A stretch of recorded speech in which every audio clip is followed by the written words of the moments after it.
যদি হযরতে সাদ রাদিয়াল্লাহু তাআলা না হয়ে আমি আব্দুল্লাহ ইবনে মাসউদ যদি হতাম, আমার কপালটা কতই না ভালো হতো।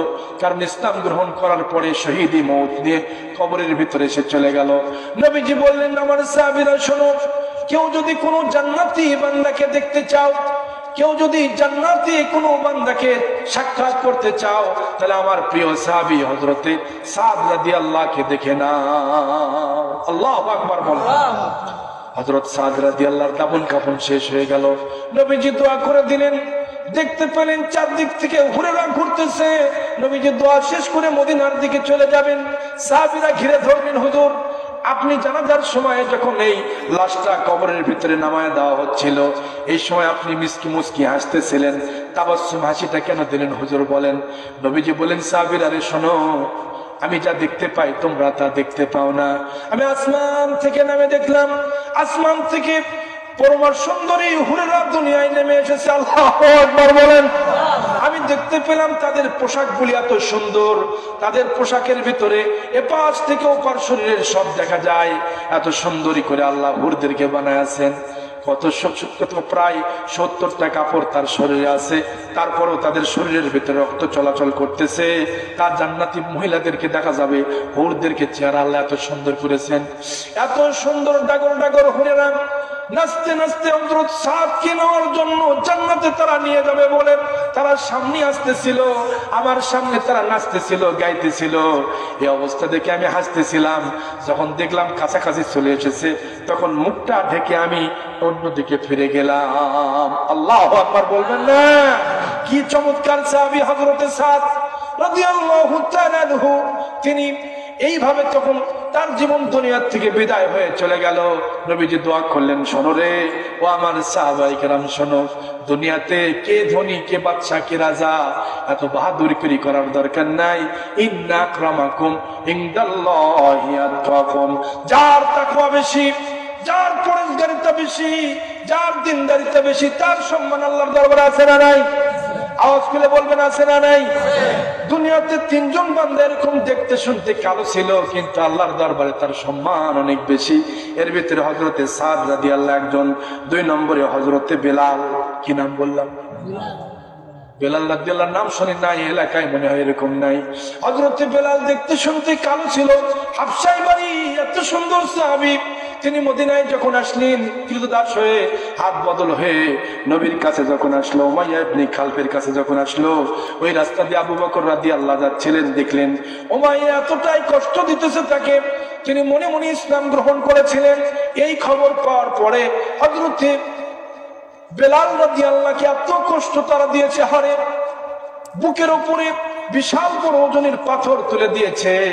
আর শুধু তাই না, মক্কার দুষ্ট বালকদেরকে দিয়া হাতে দড়ি লাগায়া, পায়ে দড়ি লাগায়া, কোমরে দড়ি লাগায়া, হেসরায়া হেসরায়া মক্কার চোখা চোখা পাথরগুলি হেসরে হেসরে শরীর থেকে গোশতগুলি কেটে গেছে, রক্ত দিয়ে লাল হয়েছে।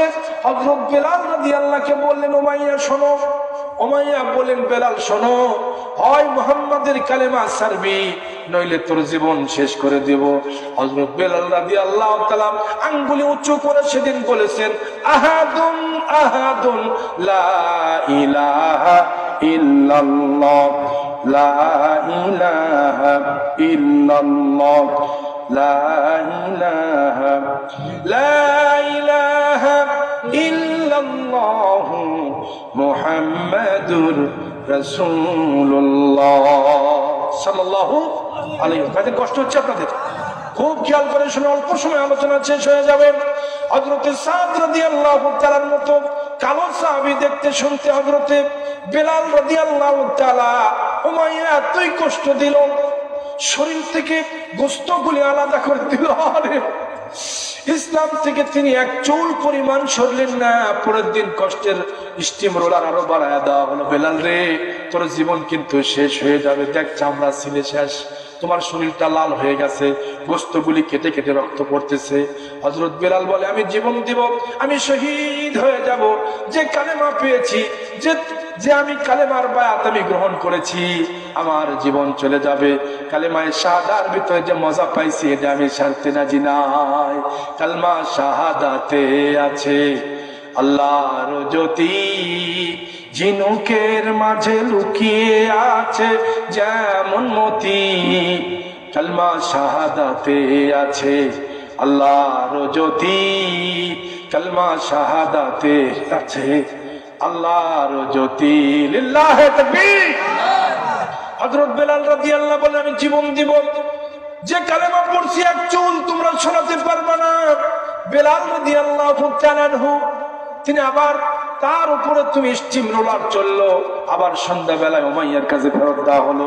ওই রাস্তা দিয়ে হযরত আবু বকর রাদিয়াল্লাহু হেঁটে যাচ্ছিলেন, আর উমাইয়াকে বলেন উমাইয়া শোনো, এই যে তোমার দাস তোমার কাছে থাকে বলে আল্লাহর একজন বান্দাকে তুমি নির্মম ভাবে এরকম কষ্ট দিচ্ছ। আমার ভাইরা, এরকম কষ্ট ইতিপূর্বে যারা দিয়েছে বাংলার জমিনে আমরা দেখেছি গুম করে, হত্যা করে, আয়না ঘরের ভিতরে মানুষকে স্টিম রোলার দিয়েছে, তারা ধুকে ধুকে মানুষকে মারছে। আমরা সিরিয়ার দিকে দেখলাম, আহারে সিরিয়ার মুসলমানদেরকে অন্ধকার কূপের মধ্যে, অন্ধকার ঘরের মধ্যে খাবার না দিয়া, আলো না দিয়া, বাতাস না দিয়া ধুকে ধুকে জীবনটা শেষ করে দিয়েছে। এরকম জালেম আজকে নতুন নয়, উমাইয়া ইবনে খালফের মতো গোলাম, উমাইয়া ইবনে খালফের মতো জালেম এরকম সারা বিশ্বে এরকম আছে না? না, আবু জাহেল মরছে, সাদ্দাত দুনিয়া থেকে চলে গেছে, উমাইয়া ইবনে খালফ এই কাফের বেটা কাফের চলে গেছে, তার নাতিপুতি কিছু দুনিয়ায় রেখে গেছে। কথা কোন ঠিক কিনা? এই জালেমরা এখনো ইসলামকে ক্ষতি করতে গিয়া এরকম অনেক জুলুম করেছে তারা। হযরতে বেলাল রাদিয়াল্লাহু ভেঙে পড়লেন না। আবু বকর বললেন ভাই শোনো, তিনি বললেন যে উমাইয়া শোনো, তুমি চাও? বলতেছে আমাকে ন্যায্য মূল্য দিলে আমি তা দিয়ে দেব। আবু বকর রাদিয়াল্লাহু ঠিক আছে। তিনি তার পাশে দেখে দাঁড়ালেন, বললেন কত চাও? আবু বকর রাদিয়াল্লাহু তাআলা পরিকল্পনা করলেন যা চাবে কম দিব না। আল্লাহু আকবার। কম। উমাইয়া ইবনে খালফ বললেন শোনো, সেই যুগের দিরহাম প্রায় 1000 দিরহাম বা তার চাইতে বেশি চাইছে। এটা পরিমাণ বলছে, যে পরিমাণ দিলে আমি তাকে খালাস করে দেব তাকে আমি দিয়ে দেব। হযরত আবু বকর রাদিয়াল্লাহু তাআলা তার ঝুলি থেকে সব বের করে বলেন এই নাও। দেওয়ার পরে যখন হযরতে বেলালকে হাতে পেলেন, তিনি নিয়ে যাচ্ছেন, আর উমাইয়া ইবনে খালফকে বলেন শোনো উমাইয়া, তুমি যা চাইছো এর চাইতে যদি 100 গুণ তুমি বেশি চাইতা আমি তাও দিতাম, তারপরও বেলালকে আমি নিয়ে যেতাম। আল্লাহু আকবার। কাফের তখন মাথা চুলকায় কয় আরে আমি ভুল করলাম। আল্লাহ তাআলার এই বান্দা হযরতে বেলাল রাদিয়াল্লাহু তাআলার সম্মান আল্লাহ এতটাই উঁচু করেছেন। নবীজি গেছেন মেরাজে, জোরে কোন কোথায়? মেরাজে গেছেন, তখন নবীজি জান্নাতের ভিতরে গিয়ে দেখে হযরত বেলাল রাদিয়াল্লাহর সুন্দর একটা বাড়ি। আল্লাহু আকবার বলেন। মেরাজ থেকে ফিরে এসে নবীজি সিদরাতুল মুনতাহা পার হতেছিলেন। হযরত বেলাল রাদিয়াল্লাহু তাআলা আনহু সেই সময় খরম পায়ে দিয়া টক টক করে হেঁটে হেঁটে মসজিদে নববীতে আযানের জন্য যাচ্ছিলেন। নবীজির একটু সাহস হলো, হযরত বেলাল মনে আমার পাশে আছে, কারণ জিবরাইল আমিন আমাকে ছেড়ে দিয়েছে। বলছেন হুজুর আপনি আর আপনার মালিকের কাছে একা একা চলে যাবেন। এই বাইলা মাকাম ৭০,০০০ নূরের পর্দা কেউ যাইতে আমরা পারবো না, আপনি ছাড়া আর মালিক ছাড়া কেউ যাইতে পারবে না, আপনি চলে যান মালিকের দরবারে। জোরে কোন আল্লাহু আকবার। এবার হযরত বেলাল রাদিয়াল্লাহু তাআলা আনহুর পায়ের আওয়াজ নবীজি আরশে মুআল্লা যাচ্ছেন তখন শুনতে পেলেন। মেরাজ থেকে ফিরে এসে বলেন বেলাল তুমি কি আমল করো বাবা, যে আমলের কারণে আমি আরশে মুআল্লায় যাই, তোমার পায়ের খরমের আওয়াজ পাই বাবা, বলো কি আমল করেছো? হযরত বেলাল বলেন হুজুর আমার তো তেমন কোনো বেশি আমল নাই, যা আপনি শিখাচ্ছেন তাই তো আমি করি। না বেলাল বলো কি আমল তুমি করো, যে আমলের কারণে আল্লাহর আরশে মুআল্লায় আমি যাই, সে জায়গায় তোমার খরমের আওয়াজটা আমি টন টন শব্দ আমি পাই। বেলাল রাদিয়াল্লাহু বলেন হুজুর আমি 2টা আমল করি। জোরে কোন কয়টা? শুনবেন না? জোরে কোন কয়টা? 1 নম্বর আমল হলো হুজুর এই শীতের ভিতরে আমি ওযু ছাড়া থাকি না। আল্লাহু আকবার। বিনা ওযুতে আমি থাকি না, ওযু ছাড়া আমি কোনো সময় থাকি না। আল ওযু নূরুন, কারণ ওযু করলে আল্লাহ নূর পয়দা করে দেবেন। কিয়ামতের দিন বান্দার চেহারাটা পূর্ণিমার চাঁদের মতো ঝলমলা বানায়া দেবে। গুররুন মুআজ্জালিনা মিন আসারিল উদুয়ে ফামান ইসতাতা মিনকুম আন ইউতিলা গুররাতাহু ফালিফাল। জোরে কোন আল্লাহু আকবার। আম্মা আয়েশা রাদিয়াল্লাহু বলেন হুজুর কিয়ামতের ময়দানে কেউ কাউকে চিনবে না। আপনার উম্মতকে আপনি কেমনে চিনে নেবেন? নবীজি বললেন, আয়েশা রে, চিন্তা করিও না, আমার যারা খাঁটি উম্মত হবে, যারা কষ্ট করে ওযু করবে, নামাজ পড়বে, যারা আল্লাহর বান্দা, খাঁটি বান্দা হবে, তাদের চেহারার ভিতর থেকে আল্লাহ পূর্ণিমার চাঁদের মতো ঝলমলা আলো আল্লাহ দিয়ে দিবে। আল্লাহু আকবার কর। আমি রাসূল চিনতে পারবো। আয়েশা শোনো, একটা ময়দানের ভিতরে, মাঠের ভিতরে যদি একটা উটকে ছেড়ে দেওয়া হয়, সমস্ত উটগুলি কালো, আর তার ভিতরে মুখের আকৃতিটা সাদা, ধবধবা সাদা, কালোর ভিতরে ধবধবা সাদা কিছু, আর বাকি সবগুলি কালো। এরকম ধবধবা উটগুলি কি চিনে নেওয়া যাবে না? আয়েশা রাদিয়াল্লাহু বলেন, হুজুর, অনায়াসে তো চিনে নেওয়া যাবে। আমার উম্মতকে কিয়ামতের দিন আল্লাহ তাআলা পূর্ণিমার চাঁদের মতো তাদের চেহারা ঝলমল করতে থাকবে, ওযুর অঙ্গগুলি। আল্লাহু আকবার কোন। এই কারণে আমি উম্মতকে দেখে দেখে চিনে নেব। আমার ভাইরা, আমার বাবাজিরা, তাহলে কষ্টের সময় হযরত বেলাল রাদিয়াল্লাহু ওযু করেছেন, তাহলে ওযু করার দরকার আছে না নাই? এরকম ওযু অবস্থায় যদি আপনি মৃত্যু হয়ে যায়, তাহলে আপনার শহীদ মৃত্যু হয়ে যাবে। 2 নম্বরে হুজুর আমার আমলটা হলো, আমি যখন ঘুমাই, আমি যখন ওযু করি, সময় পেলে আমি 2 রাকাত তাহিয়াতুল ওযুদ নামাজ পড়ি, আল্লাহর দরবারে দোয়া করি, হুজুর এই আমল ছাড়া আর কোনো আমল নাই। নবীজি বললেন, বিলাল রে, এই আমল তুমি চালু রাখিয়ে দিও, আল্লাহ চায় তো তোমার এই আমলটা জান্নাতের মর্যাদা তোমাকে আল্লাহর বাড়ায়া দিবে। আল্লাহু আকবার। নবীজি মেরাজ থেকে ফিরে এসে বলেন, হুজুর, হযরত বিলাল রাদিয়াল্লাহু তাআলার ব্যাপারে নবীজি বলেন, আমার সাহাবায়ে কেরামের ভিতরে সবচাইতে বিলাল আমারে বড় ভালোবাসে। বেলাল রাদিয়াল্লাহু তাআলা আনহু নবীজি ইন্তিকালের পূর্ব মুহূর্তে বললেন, হুজুর, আমি আপনাকে আমার জীবনের চাইতেও বেশি ভালোবাসি। নবীজি গো, আপনি যখন দুনিয়া ছেড়ে চলে যাবেন, তখন হাসরের ময়দানে কেউ তো কারো জন্য হবে না। ইয়াউমা ইয়াফিরুল মারউ মিন আখিহি ওয়া উম্মিহি ওয়া আবিহি ওয়া সাহিবাতিহি ওয়া বানিহি লিকুল্লি ইমরিইম মিনহুম ইয়াউমাইযিন শানুন ইউগনি ওয়াজুহু ইয়াউমাইযিন মুসফিরা দাহিকাতুম মুস্তাবশিরা ওয়াজুহু ইয়াউমাইযিন আলাইহা গাবারা তারহাকুহা কাতারা উলাইকা হুমুল কাফারাতুল ফাজারা। জোরে করে আল্লাহু আকবার। সেদিন কেউ কারোর জন্য হবে না রে আল্লাহ, সেদিন কেউ কারোর জন্য হবে না। ইয়াউমা ইয়াফিরুল মারউ মিন আখিহি, মানুষ পলায়ন করবে তার ভাই থেকে, তার বন্ধু থেকে, তার বাবা থেকে, তার মা থেকে। একটা আমলের জন্য মানুষ হাহাকার করবে, আল্লাহ একটা আমল হলে আমি জান্নাতে যাই, আমি জান্নাতে যাই, কেউ যাইতে পারবে না। একটা আমলের জন্য বান্দা হয়রান হয়ে যাবে, হাসরের ময়দানে ঘুরতে থাকবে, কেউ দিবে না। মার কাছে গিয়ে বলবে, মা একটা আমল হলে আমি আল্লাহর জান্নাতে যাই, দিয়ে দাও। মা বলবে, আমি দুনিয়ায় বিবাহই করি না। আরে কি দুঃখের জায়গা, কি কষ্টের জায়গা। বাবার কাছে গিয়ে বলবে, বাবা একটা আমল আমারে দাও, আমার সন্তানাদি দুনিয়ায় কেউ নাই। ভাইয়ের কাছে গিয়ে বলবে, ভাই আমার একটা আমল দাও, আমার ভাই বলতে দুনিয়ায় কেউ ছিল না, আমি চিনি না। আরে কি কঠিন জায়গা, কি কঠিন জায়গা। আল্লাহ পাকের নবী বলেন, ওই সময় বেলাল শোনো, কেউ কাউকে চিনবা না, সেই সময় তুমি আমারে দেখবা। ইয়া রাসূলুল্লাহ, ইয়া হাবিবাল্লাহ, ও নবীজি, ওই সময় কোন জায়গায় আপনাকে খুঁজলে পাবো? নবীজি বলেন, বেলাল রে, বেলাল রে শোনো, 3 জায়গায় তুমি আমারে খুঁজলে পাবা। জোরে কোন, কয় জায়গায়? ভাইরা কষ্ট হচ্ছে বুঝি, জোরে বলেন কয় জায়গায়? আরো আওয়াজ খুলে বলতে হবে, কয় জায়গায়? 3 জায়গায় তুমি আমারে খুঁজলে পাবা। 1 নম্বরের জায়গা হলো হাসরের ময়দানে মিজানের পাল্লায় তুমি আমাকে গেলে পাবা। কারণ মিজানের পাল্লায় ওজন করার দাঁড়ি পাল্লার সময় বান্দার আমলটা কম হয়ে যাবে, বান্দা পেরেশান হয়ে যাবে, মুখটা কালা করবে, আল্লাহর কাছে বলবে, আল্লাহ আমি কি আমল নিয়ে এসেছি? ইকরা কিতাবাক কাফা বিনাফসিকাল ইয়াওমা আলাইকা হাসিবা। আল্লাহ তুমি যথেষ্ট, কি আমল আমি করেছি আমি নিজেই যথেষ্ট। আল্লাহ আমার হিসাবটা এরকম হলো কেন?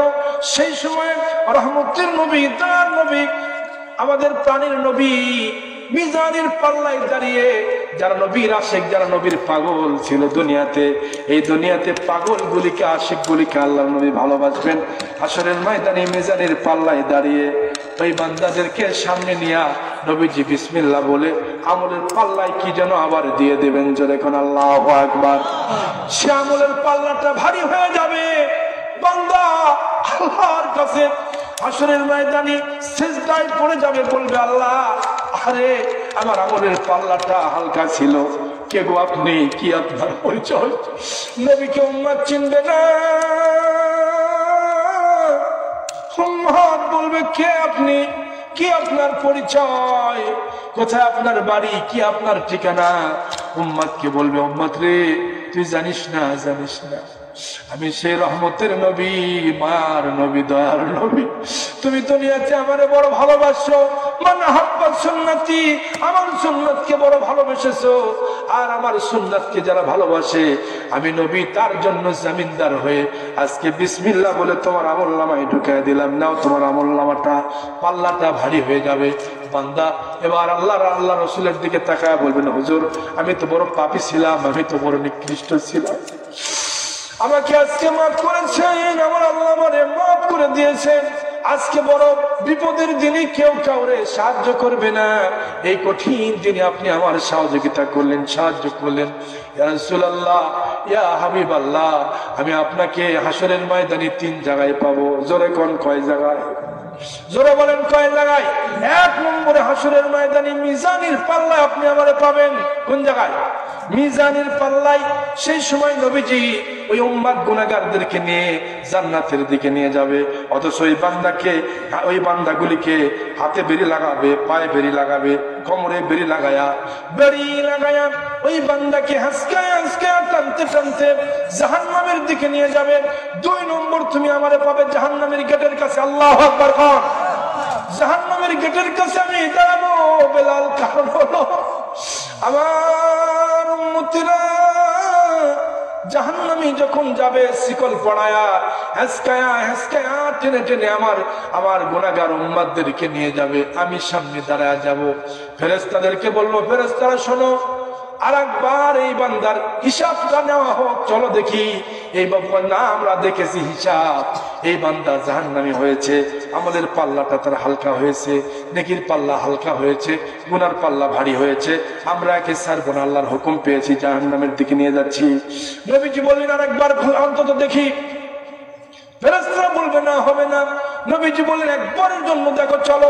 আল্লাহ পাকের পক্ষ থেকে ইশারা হবে, আমার হাবিব যা বলে তোমরা তা শোনো, বেয়াদবি করিও না, বেয়াদবি করিও না। এবার রহমতের নবীর কথা শুনে আবার পাল্লার কাছে সামনে নিয়ে আসা হবে। ওই বান্দার হাতের ভিতরে রশি, গলার ভিতরে রশি, কোমরে বসি রশি, পায়ের ভিতরে বেরি, হেসকা হেসকা জাহান্নামের বান্দাকে নিয়ে যাওয়া হবে। সেখান থেকে আবার ওজনের পাল্লায় নিয়ে আসা হবে। এবার বান্দাকে মাপা হবে। মাপা যখন শুরু করলো, নবীজি আবার ওই বান্দার জন্য সুপারিশ করবেন। আবার বিসমিল্লাহ বলে পকেট থেকে বের করে কি আমলনামা দিবেন।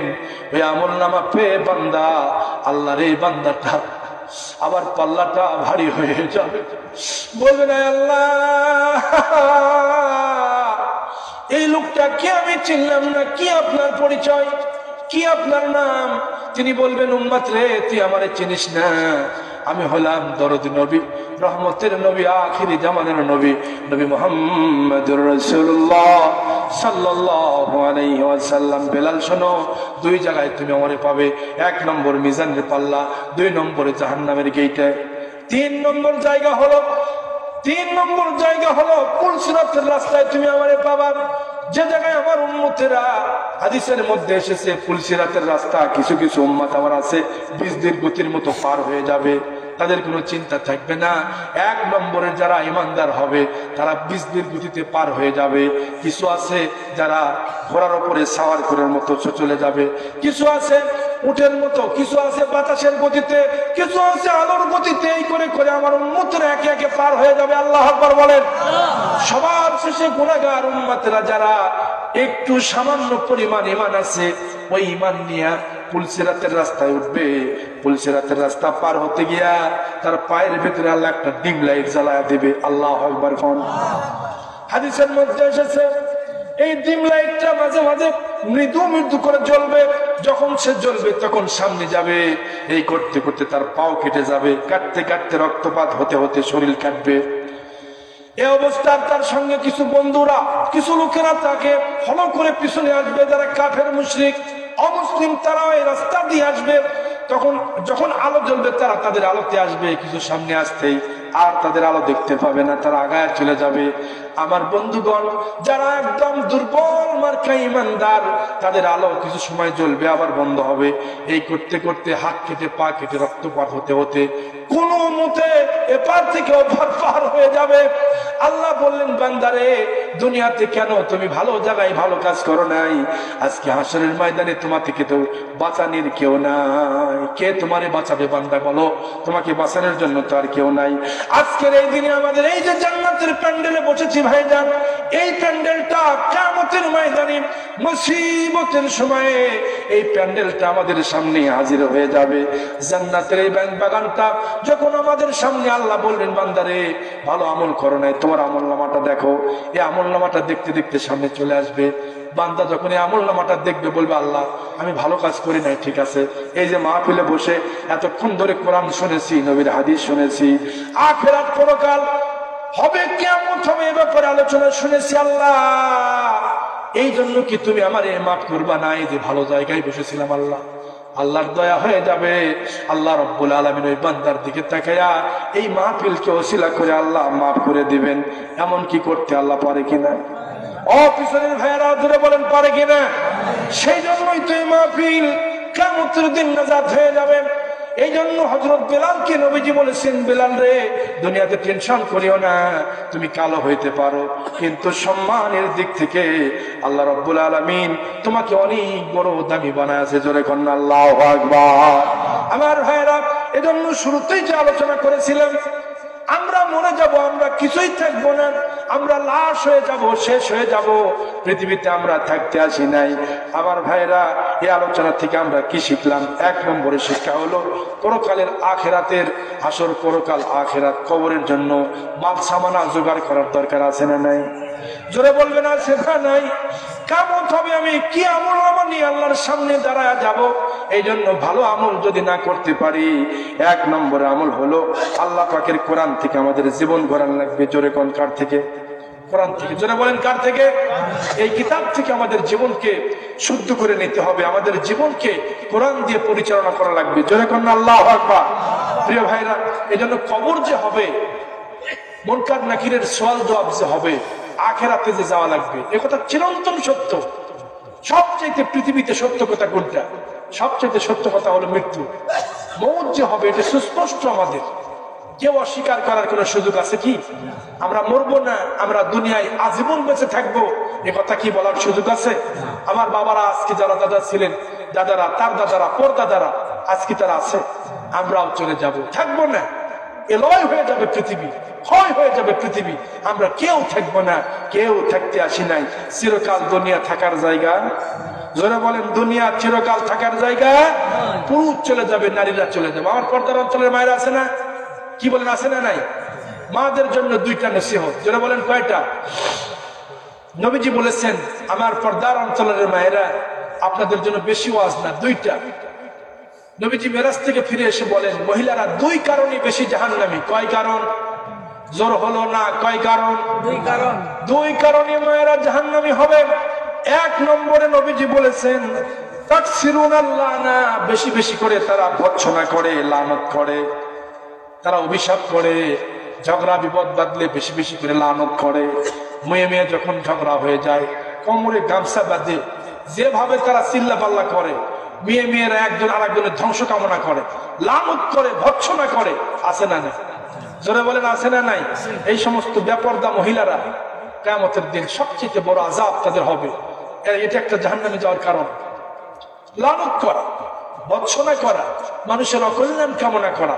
তোর ছেলে মরবে, তোর স্বামী বাঁচবে না, তোর সম্পদ শেষ হয়ে যাবে, তুই আমার সঙ্গে ঝগড়া করিস, তোর কিচ্ছু থাকবে না। কথা বলেন, আছে না নাই? মায়েরা একজনকে দেখতে পারে না, ভর্ৎসনা করে। এজন্য মাদেরকে আদব শিক্ষা দেওয়া লাগবে। জোরে কোন, কি শিক্ষা দিতে হবে? আদাবানি রব্বি ওয়া আহসানা তাদিবি। নবীজি মেয়েদেরকে, মাদেরকে ভালোবাসতেন, বেশি বেশি করে নসিহত করতেন, প্রত্যেক বাড়িতে আমার ভাইরা, আমরা যারা পুরুষ আছি, আমাদের মাদেরকে সপ্তাহে অন্তত একদিন বসে সন্তানদেরকে নিয়ে নসিহত করার দরকার আছে না নাই? জোরে বলবেন আছে না নাই? খাবার প্লেটে নিয়ে যখন খাবার শুরু করেছেন বা শুরুতে অথবা শেষে সবাইকে বসে কিছু হাদিস বললেন, কিছু কথা পরকালীন আখিরাতের কিছু কথা বললেন। বাবা মার কাছে প্রাথমিক শিক্ষা মা বাবার কাছেই সন্তান পেয়ে থাকে। এই সন্তানকে আপনি আস্তে আস্তে বড় করলেন, দেখবেন ওই সন্তান আর নাস্তিক হবে না, ব্লগার হবে না।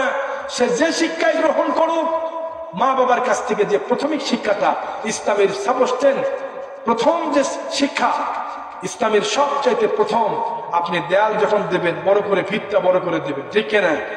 এটা যখন আপনি দিবেন, ওই সন্তান কোনোদিন আর নাস্তিক হবে না, অমুসলিমদের কাতারে আর দাঁড়াবে না, ইসলামের পক্ষের একজন সৈনিক হয়ে যাবে। চিল্লা এখন আল্লাহু আকবার। এজন্য মাদেরকে বেশি করে নসিহত করবেন, তাদেরকে রাগারাগি করবেন না, মারবেন না, ঝগড়াতে হবেন না। নবীজির কাছে উম্মাতুল মুমিনাত যারা ছিলেন, রাসূলের এট এ টাইমে 11 জন বিবি ছিল। কয়জন? বুঝতে পারছি আপনাদের ঘুম ধরতেছে, কি রাগ করতেছেন ভাইজান?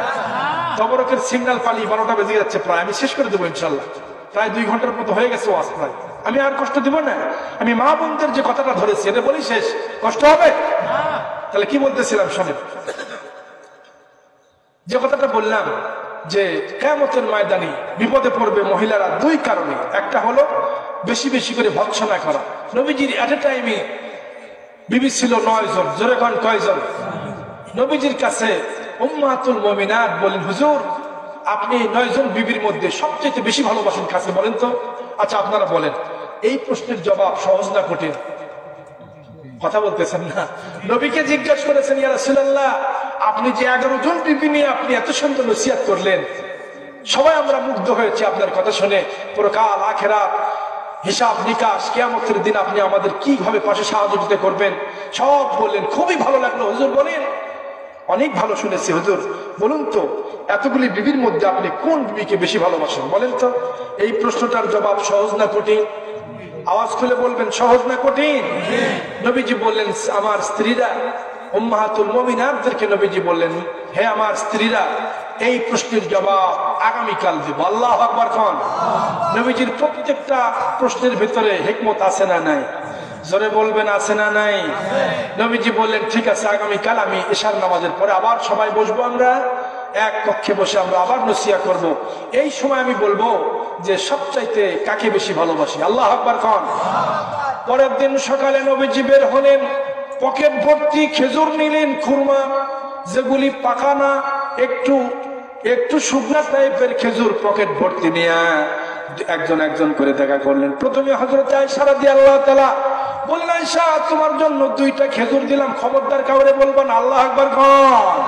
এবার পরের স্ত্রীর কাছে গিয়া বললেন হযরতে হাফসা বিনতে হযরতে ওমর রাদিয়াল্লাহু, হাফসা রাদিয়াল্লাহু তাআলা হচ্ছেন কন্যা ওমর রাদিয়াল্লাহু তাআলার। বললেন হাফসা নাও, তোমাকে 2টা খেজুর দিলাম, খবরদার কাউরে বলবা না। আল্লাহু আকবার কোন? এরকম 1-2 করতে করতে 9 জন স্ত্রীর কাছে গিয়া এরকম খেজুর দিয়া বললেন খবরদার কাউরে বলবা না। এবার পরের দিন সকালে, পরের দিন যখন ঈশার নামাজ হয়ে গেল, নামাজের পরে নবীজি আবার নসিহত করলেন। বেরোয় আসতেছেন, উম্মাতুল মুমিনাতরা বলতেছেন হুজুর গতকালের ওই যে প্রশ্নটা আপনার ভুলে গেছেন? না ভুলি না।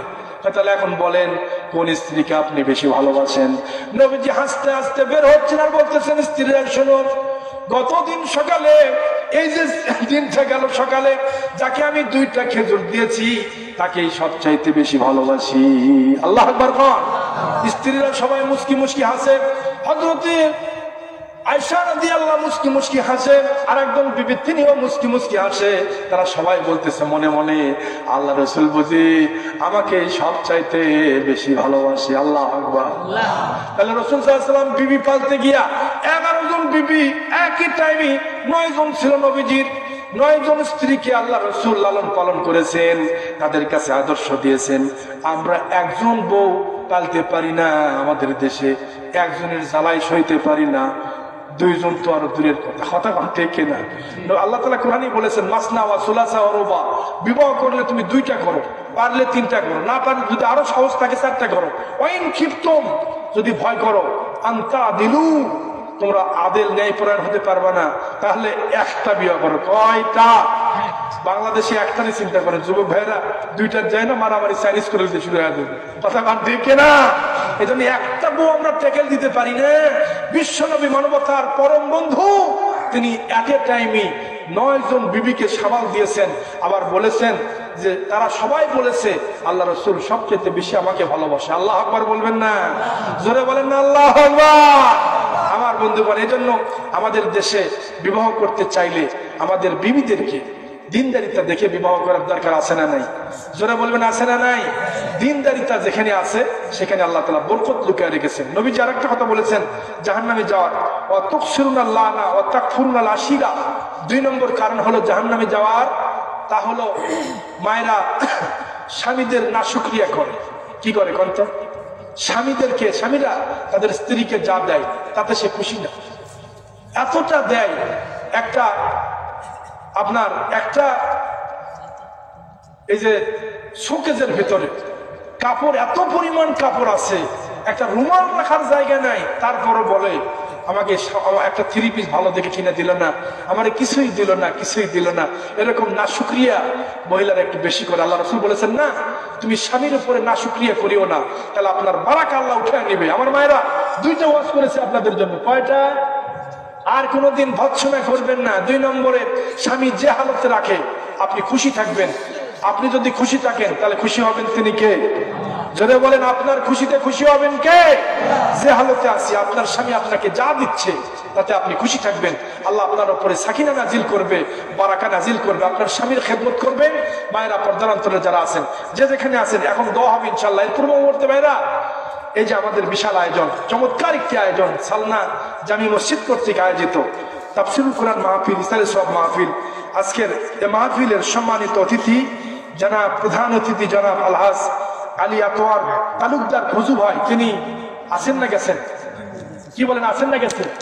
চলে গেছেন ইনশাআল্লাহ। কিছু কি দান করছে ইনশাআল্লাহ? কত টাকা দিচ্ছেন? 5,000 বছর না বাকি দেখছেন। আমরা তার জন্য দোয়া করি, আল্লাহ তাআলা জনাব আলী আতোয়ার তালুকদার ফজু ভাইকে আল্লাহ তাআলা কবুল করুন ইসলামের জন্য। জোরে কোন আমিন। আর তাকবীর দাও, লিল্লাহি তাকবীর, নারে তাকবীর। আল্লাহ তুমি কবুল করে নাও। কারা আছেন ভাইজান একটু দ্রুত গতিতে আসেন। এই মসজিদ আল্লাহর ঘর। মান বানা লিল্লাহি মাসজিদান বানাল্লাহু লাহু বাইতান ফিল জান্নাহ। আল্লাহর ঘর আপনি বানায় দিয়ে গেলেন দুনিয়াতে, এটা আখিরাতে আপনি পেয়ে যাবেন। আল্লাহ তাআলা বলেন ওয়ানফিকু মিম্মা রাযাকনাকুম মিন ক্বাবলি আন ইয়াতিয়া আহাদুকুমুল মাউত। মৃত্যু আসার আগেই তোমার সম্পদ বিলে আল্লাহর রাস্তায় দিয়ে দাও। বান্দা মৃত্যু হওয়ার পরে বলবা, আরে আমি যদি আজকে আবার বেঁচে থাকতাম, সব সম্পদ আল্লাহর রাস্তায় দিয়ে আসতাম, আমি কেন এগুলি দিলাম না? আফসোস করবে বান্দা। প্রিয় ভাইরা, এই জন্য সকলকেই কম হোক আর বেশি হোক কিছু এই মসজিদে দেওয়া লাগবে ইনশাআল্লাহ। আমার জানিবামে সভাপতি সেক্রেটারি আছে ইনশাআল্লাহ, কে কত দেবেন ইনশাআল্লাহ। সভাপতি